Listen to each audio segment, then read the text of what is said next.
All right, so this presentation is on sociological theories. So the learning objectives for these slides are first to explain what theory is and how it's specifically used in the field or the science of sociology.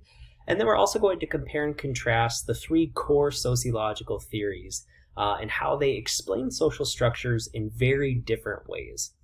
So in general, a theory is a general statement about how some parts of the world fit together and how they work. Specifically, we're talking about social theories here, right? So social or sociological theories offer plausible explanations for social behaviors and the workings of society. All right, I like to think of theories as different lenses or frameworks through which we can look through to understand, interpret, and even predict life and some of the social problems that we face as a society. So that's a good way to think of a theory. Like, think of each different theory that we're going to be talking about as like a different pair of sunglasses that you put on, right? Each pair of sunglasses maybe has a different tint.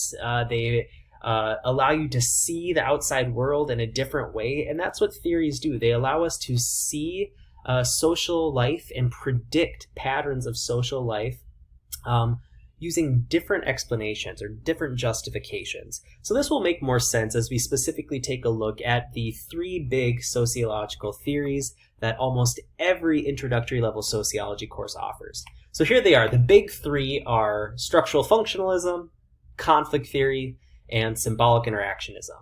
All right. So let's take a look at structural functionalism, also oftentimes just referred to as functionalism for short. So the main tenet, the big idea behind structural functionalism is that society is a machine, or sometimes they say an organism, which is made up of interrelated parts that need to work together in order to function. So I've said this a lot, I'm a very visual learner, and to me when I think of functionalism, I think of like the inner workings of a clock, right? So this image I have up here of all these different cogs that are spinning in certain directions, and each cog in this particular setup is playing a function, right? If I reached in and pulled out one of those cogs, they would all stop rotating because I'm taking out an important part of this machine, right? Or of this system. So every different part of this system has a specific function that it needs to fulfill, and as long as every different part of this machine is functioning and operating smoothly, the machine as a whole continues to function, right? So that's how functionalism views society, but instead of talking about cogs in a machine, we're talking about people or groups of people within an actual society, right? So when all parts of society fulfill their functions, when all people in a society fulfill their functions and do what they're expected to do, society is in a normal and functioning state. And in sociology, structural functionists refer to this normal status of society as equilibrium. When everyone's doing their job, doing what's expected of them, society functions fairly smoothly. However, when parts of society do not fulfill their functions, society becomes dysfunctional, right? So if even one person or one group in society goes against the machine, doesn't do what's expected of them, it can have some negative consequences, right?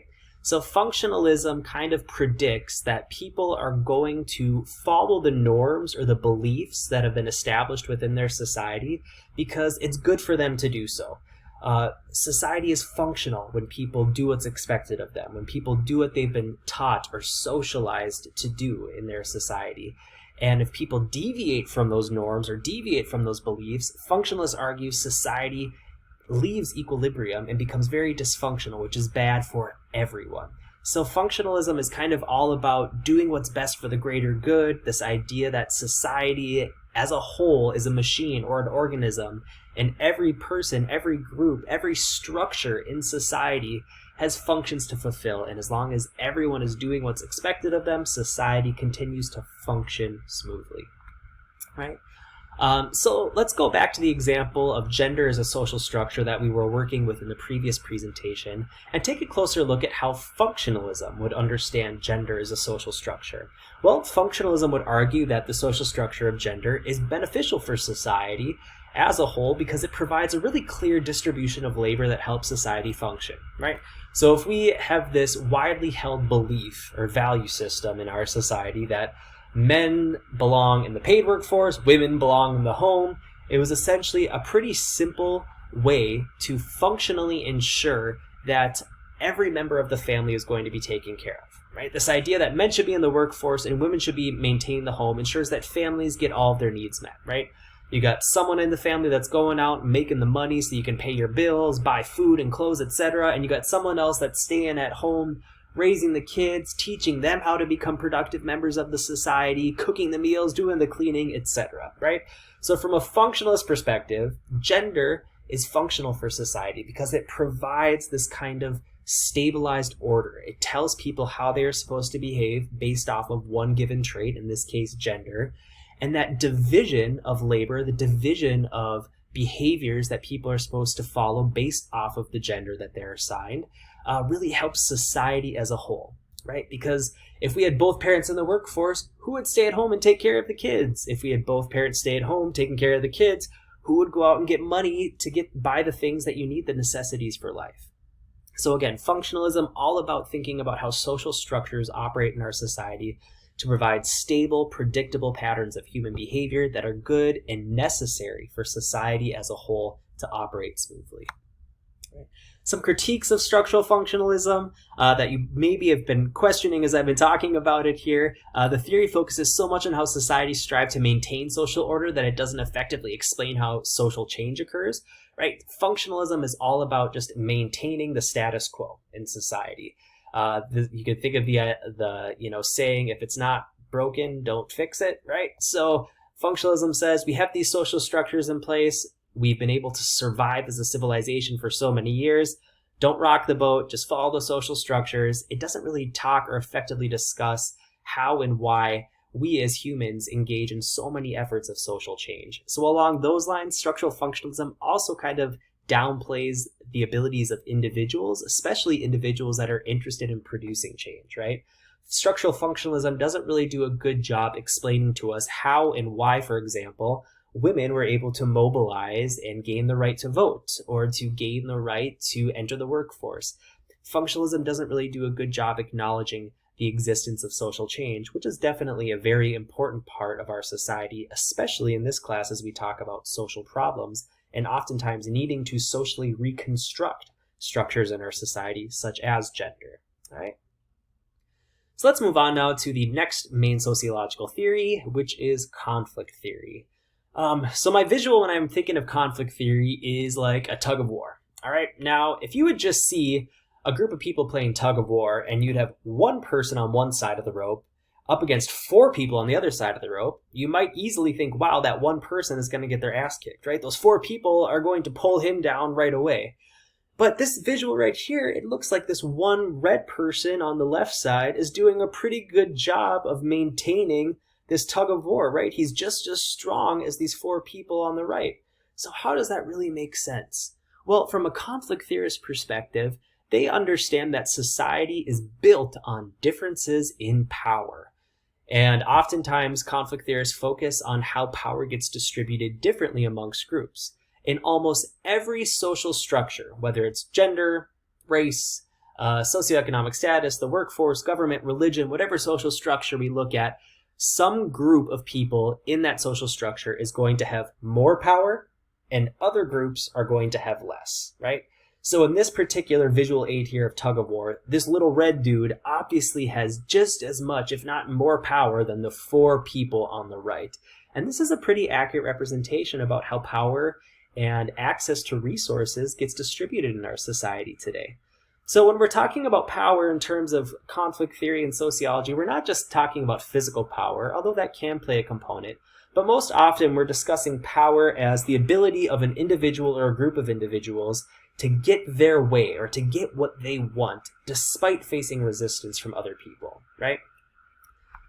People with power are often in control of what conflict theorists refer to as scarce resources, and they're able to set up society in ways that enable them to maintain their power. So one of the most commonly discussed scarce resources in conflict theory is that of money, right?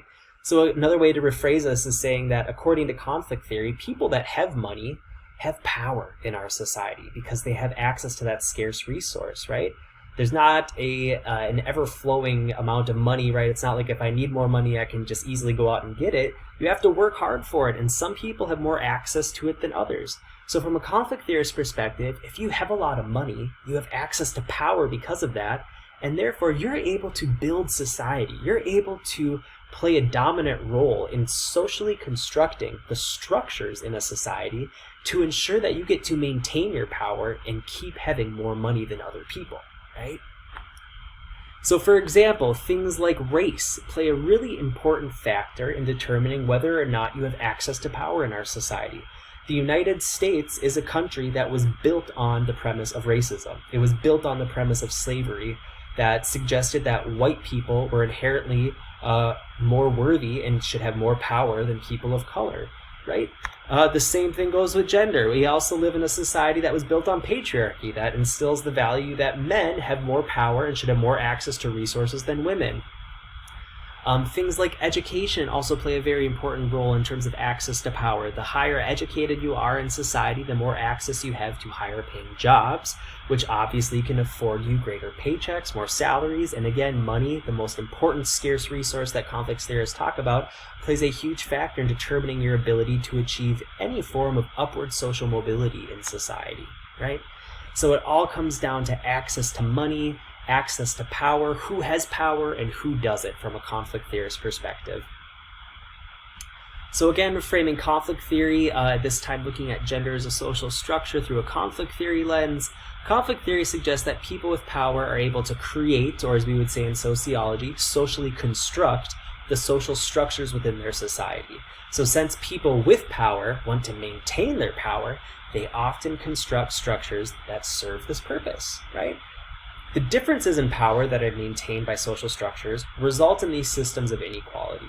So another way to say this in the context of gender, if I'm a man and I know that I privilege from being a man in society, I know I get access to more resources, I know I'm more likely to get hired for higher paying jobs, I know I'm more likely to get accepted or admitted into certain schools just because I'm a man living in a patriarchal society. Why would I ever want to give up any of that power? Because then I would be putting myself at a potential disadvantage, right? So that's the whole premise of conflict theory. And we really clearly see this if we look at, for example, how the structure of gender enables men to stay in power in the workforce in our society. Men use their power to maintain positions of power in the paid workforce, making it much more difficult for women to access similar levels of power. So here's just one particular chart here that maps out women's earnings by occupation, okay? So you can see the two colored dots on this chart. There's dark purple dots that show women's medium earnings for a number of different jobs. And the light purple dots show male median earnings for those exact same jobs, all right? So dark purple dots, female average earnings for all these different jobs. Light purple dots, male's average earnings for all these different jobs. If you'd like, you can pause the video here and take a second to take a closer look at this graph and really see what story this data, right, this particular information is telling us. All right, hopefully you paused the video and took some time to take this in. But if I asked you to summarize the main finding that this graph presents, you would likely say something to the fact that across all different occupations, men make more on average than women, across all occupations. Now, this was true in occupations that have, even in occupations that have more women working in them than men. For example, registered nurses, the majority of registered nurses, 80% or more of them in the US are women. But even though more women are employed as nurses, men still on average make more as registered nurses than women who are registered nurses. And this is same in occupations that have relatively equal number of men and women employed in them, and also same in occupations that are disproportionately employ men. So we can see here that the social structure of gender in our society is set up in such a way that it disadvantages women at the structural level, right? We see this is collective group data here, right? This isn't just asking one male nurse and one female nurse what they make and comparing their wages and saying that that's the same for all of them. This is actually a representative study here that finds on average men make more than women across all different occupations. So men have the power in the workforce to set up structures in place that enable them to maintain this power. We'll talk a little bit more about this chart in the next presentation and then move on to the final sociological theory.